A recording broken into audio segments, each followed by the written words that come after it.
Welcome to my Dad Muffin Art channel. Painting fireworks can be a vibrant and dynamic artist, capturing the explosive energy and dazzling colors of a fireworks display. Whether you are a beginner or an experienced artist, first trying and versatile, acrylic paints and excellent for layering colors and creating bold contrasts.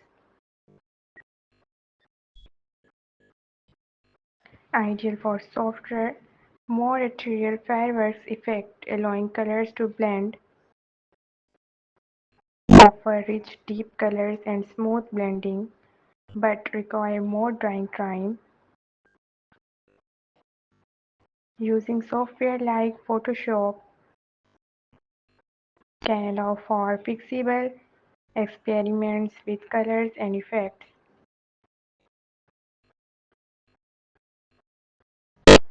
Fireworks are typical set against a dark night sky, but you can experiment with different backgrounds. A classic choice using deep blues and blacks to make the fireworks pop. Decide where the fireworks will explode and how